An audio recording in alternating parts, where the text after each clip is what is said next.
Buenos días. Es un placer estar aquí en este foro, doctor Rodrigo, por tercera vez y aceptar nuevamente esta invitación para contarles un poquito sobre los avances que hemos tenido en tal vez uno de los temas más complejos y de mayor sensibilidad para todos los actores del sistema.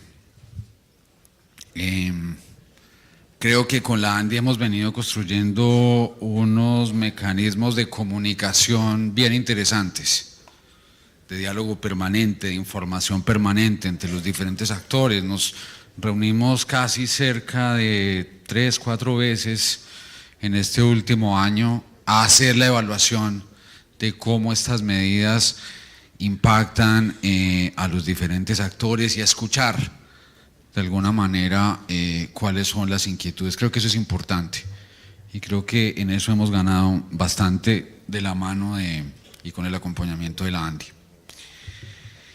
Yo creo que la presentación de hoy también sirve como una especie de rendición de cuentas, un poco también a manera de balance.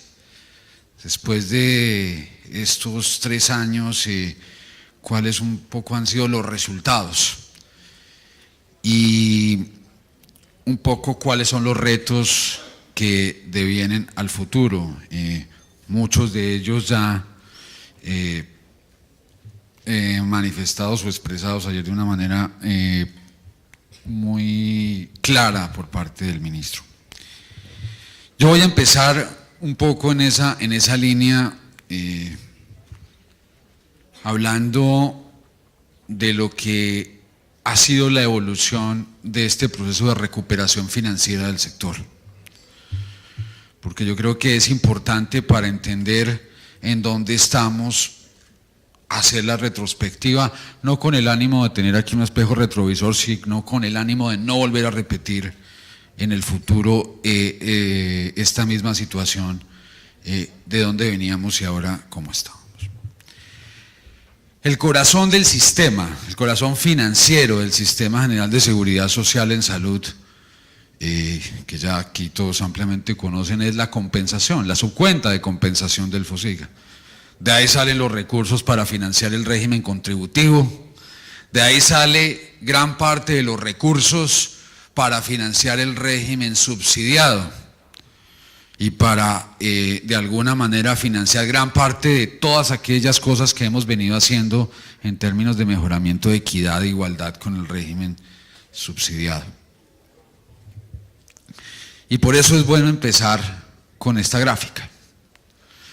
Esta gráfica muestra un poco el comportamiento patrimonial del corazón de esa subcuenta. Y ustedes pueden ver cómo, y por las razones que aquí ya hemos dicho en repetidas ocasiones, de 2008 a 2010 la subcuenta empezó en un serio proceso de deterioro financiero.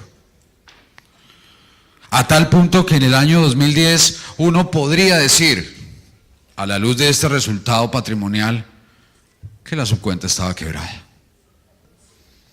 Porque cuando no hay respaldo patrimonial, pues no hay otra conclusión que ella. Y eso fue lo que empezó de alguna manera, o empezaron a sentir de manera directa todos los actores del sistema.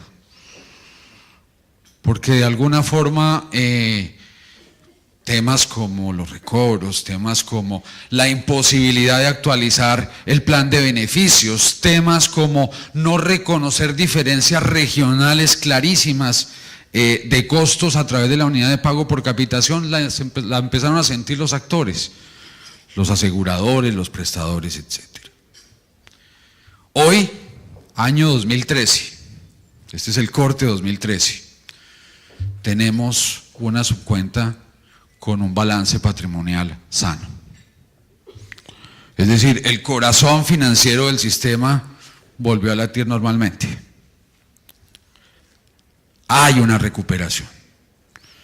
Y detrás de esta recuperación ahí hubieron toda una serie de medidas que permitieron que ello pasara. Pero el primer mensaje es este, que ustedes ven en este gráfico. Y es un poco lo que en principio debe generar tranquilidad en el sistema. Otro punto importante que contribuyó, vamos a mirar algunas de las razones que han permitido que esta recuperación se dé. De los 2.5 millones de afiliados, de nuevos afiliados que tiene el sistema durante estos 3-4 años, 1.5 corresponden al régimen contributivo. Por primera vez esa brecha entre crecimiento de afiliación entre contributivo y subsidiado se empieza a cerrar. Y el supuesto por allá en el año 93 de que la población del contributivo tendría que, de alguna manera, el crecimiento de esa población debería garantizar progresivamente la financiación del subsidiado, no con la expectativa que muy seguramente estaba proyectada en ese momento, pero sí a través de esta tendencia se empieza a dar. Entonces yo pienso que esta también es una razón fundamental. Más gente en el contributivo, es decir, más gente cotizando. Y ustedes han visto recientemente todos los mecanismos que buscan que más gente esté formalizada en el sistema, especialmente esa población que está ahí en el intermedio, que ni puede ser subsidiada de alguna manera por el Estado, pero que tampoco tiene el ingreso suficiente para pagar en su totalidad toda la seguridad social. Y conjuntamente con el Ministerio de Trabajo se ha buscado que esos grupos específicos se vayan formalizando. ¿Y esto qué implica? Pues esto implica que hay más cotizantes y por ende mayor fortalecimiento de los recursos para el sistema. Y dos tendencias bien importantes que se explican en esta gráfica. La raya azul, la superior, representa la densidad familiar y la raya verde la densidad salarial. Entonces, como se han comportado dos indicadores muy sensibles en el sistema. Abajo en la densidad salarial, ustedes pueden ver cómo del año 2002 a cerca del año 2009-2010 hay un deterioro en la densidad salarial de los trabajadores. Es decir, el valor, el reconocimiento, digamos, el valor de los salarios empieza a ser menor. Más gente, pero con un salario menor. Ese proceso empieza a revertirse de 2010 a 2012, 2013 debemos estar cerca de 1.9. Es decir, esto es mejores salarios. Y esto es un resultado que es concordante con una política de formalización. Y la densidad familiar empieza a disminuir, es decir, las familias son más pequeñas. Y esto, obviamente, en términos de costo y reconocimiento, también genera equilibrios al interior del sistema. Entonces, aquí hay también parte del secreto de la estabilidad y de la recuperación financiera de la subcuenta de compensación. Y los famosos recobros, que ya pues Jaime manifestaba un poco hacia las aclaraciones, pero aquí está el valor corriente. Y aquí vemos cómo claramente 2013 ya empezamos a ver una senda claramente decreciente. Y parte, digamos, de ese espacio que se fue liberando es el que ha servido también para tener los recursos suficientes para tomar ciertas decisiones que ahora listaré de una manera general.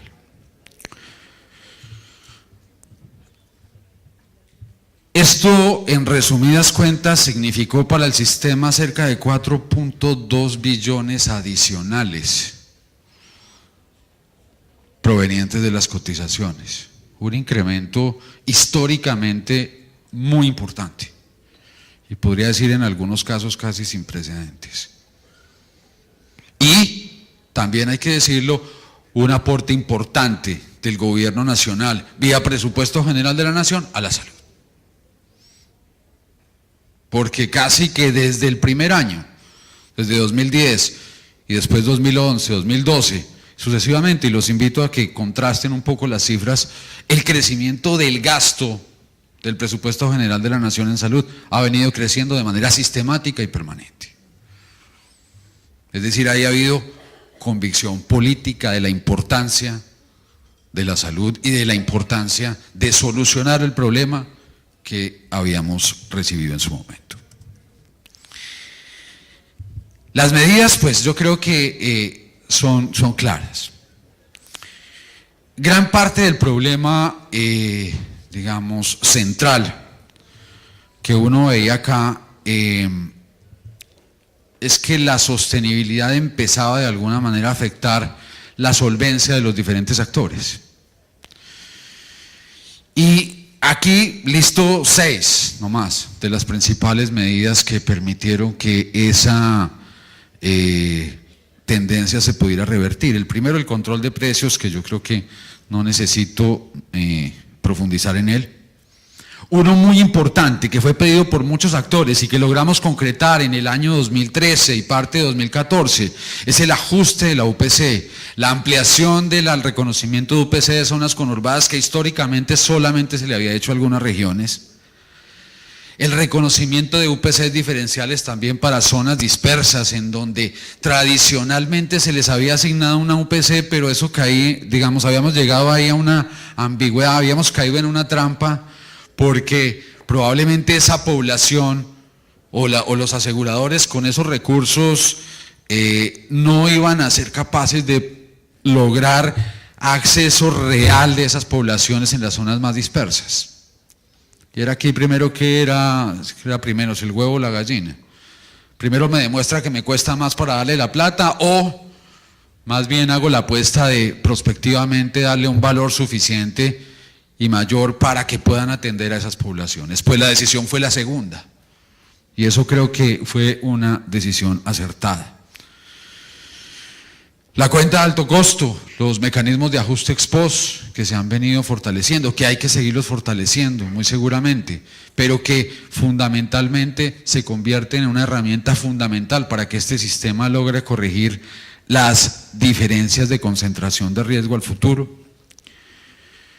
Ayer, de alguna manera hablaban de cuáles eran en algunas de las presentaciones las acciones integrales que había que hacer para corregir el tema del no pos. Pues bien, yo creo que el cuarto punto que está citado acá es una de ellas, la actualización integral del plan.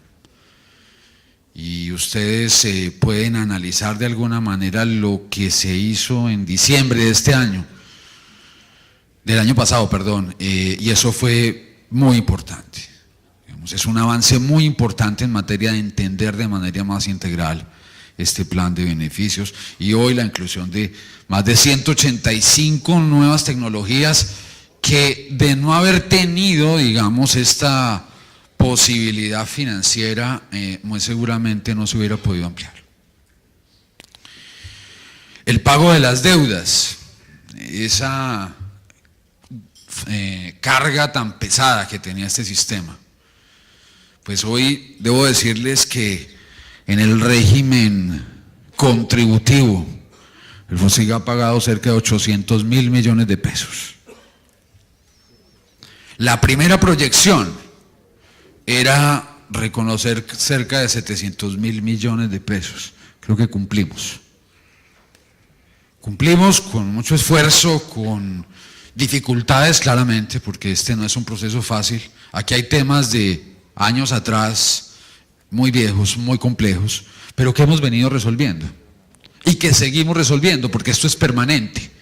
Este es un tema tal vez que no se agota de una manera fácil, y que muy seguramente hay que tener nuevos instrumentos para seguirlo resolviendo. Pero esa es una buena noticia.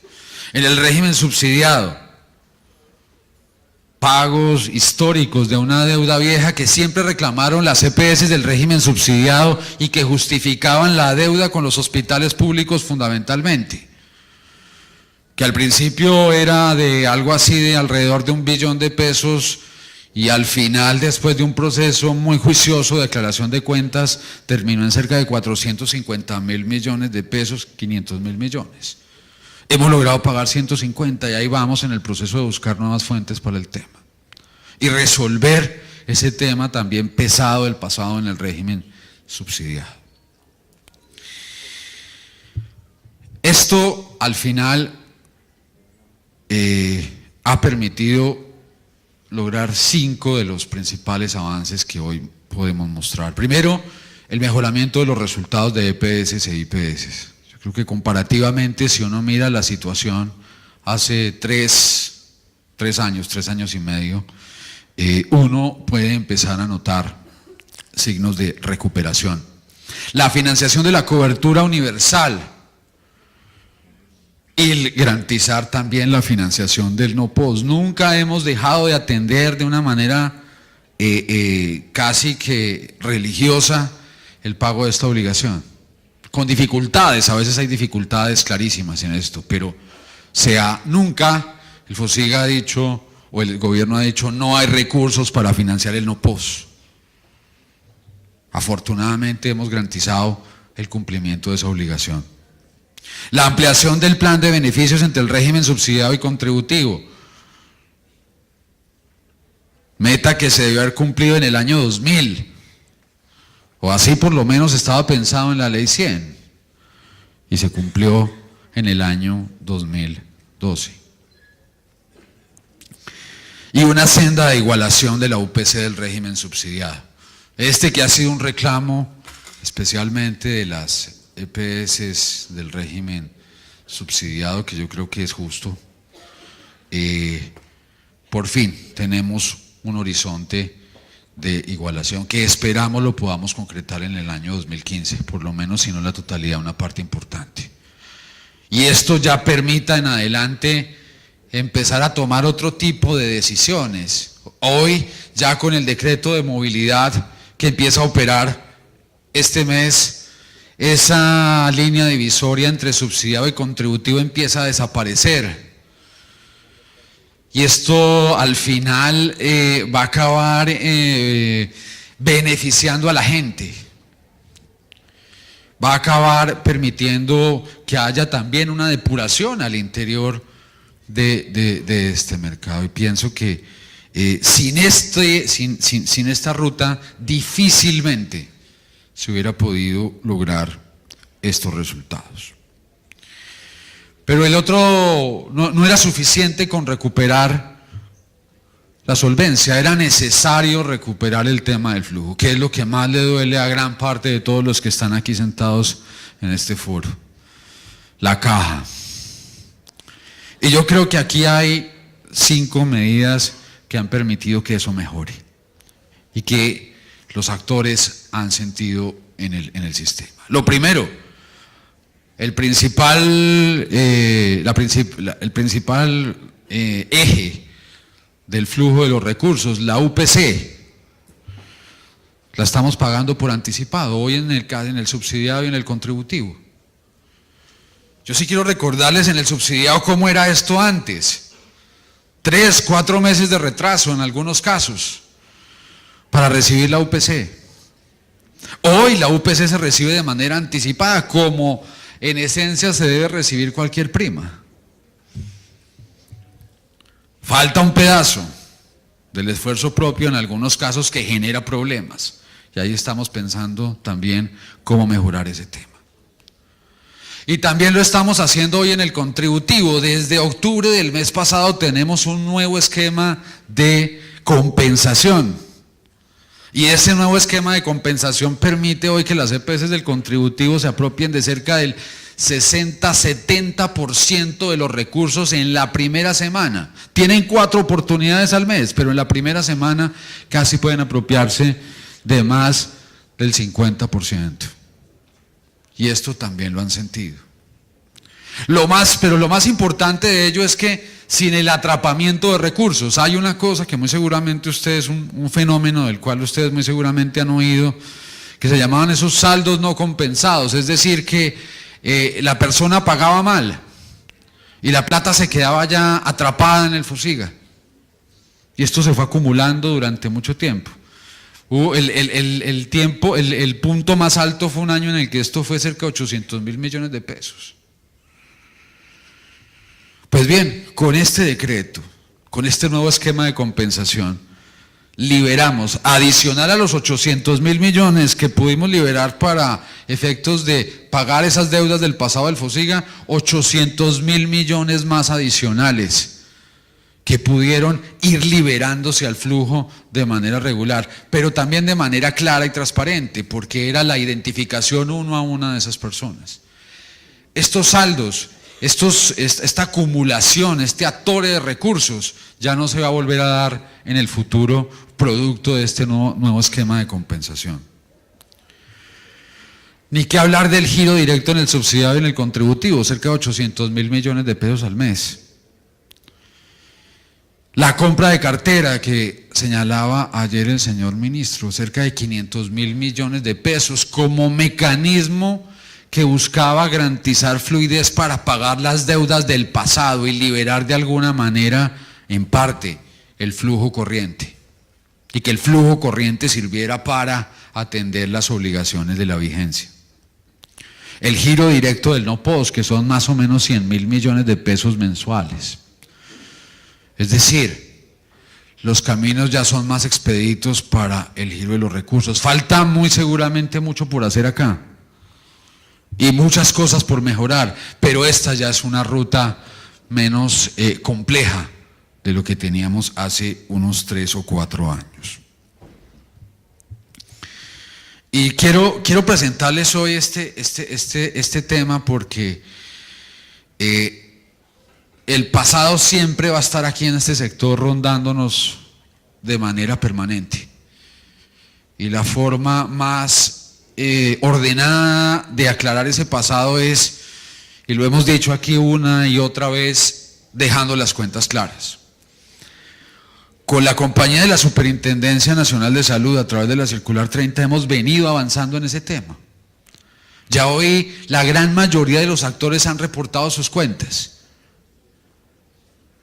Y de esas cifras, a veces, digamos, enormes que aparecían en algunos medios sobre el tamaño de las deudas, uno va depurando cosas. Aquí, el último reporte, en donde tenemos completa trazabilidad entre pagadores y acreedores, nos suma cerca de 1.7 billones de pesos. Muy seguramente esto puede ser un poco mayor. Pero ya esta cifra nos va acercando de una manera más precisa a cuánto es esa deuda histórica que veíamos inclusive esta semana en un análisis. Aquí hay cuentas hasta de 1998 involucradas. Entonces a veces no separamos lo viejo con lo actual para saber y para reconocer de alguna manera los avances que ha habido en este proceso.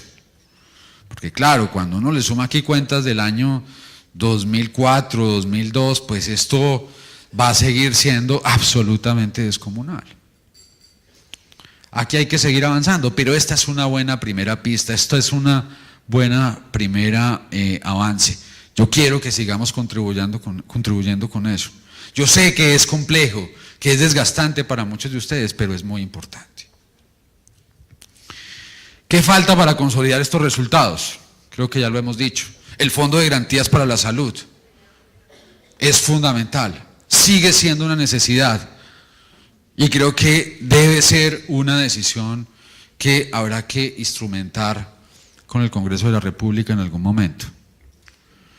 Necesitamos tener un mecanismo que permita resolver esos problemas del pasado, esas deudas que quedaron en el pasado que le están pesando a muchos de ustedes, y generar un mecanismo que permita que eso no se vuelva a repetir en el futuro y le dé esto equilibrio, sostenibilidad al sistema en el mediano y largo plazo. Unificar el recaudo y el control de la evasión. Jaime presentaba las cifras de evasión en su presentación, son muy altas y hacemos poco realmente. Y las EPS que de alguna manera tienen hoy delegada esa responsabilidad tienen muy pocos instrumentos para hacerlo. Y ahora con la ley estatutaria muchos menos instrumentos van a tener para hacerlo.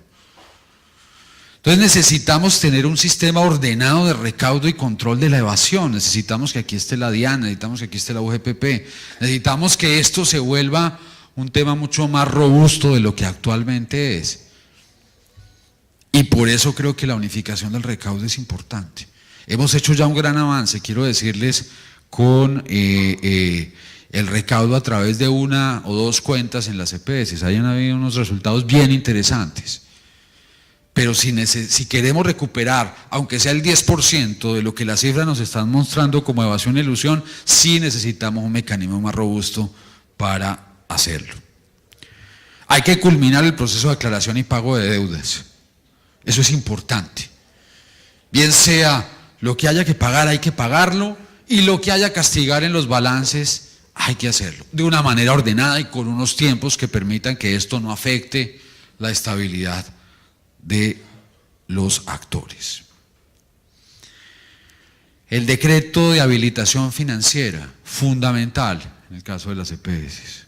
Unas nuevas reglas con unos plazos razonables que permitan generar reglas mucho más precisas que eviten que a futuro volvamos a echar mano de las reservas del sistema para resolver un fenómeno que se debió haber resuelto de otra manera.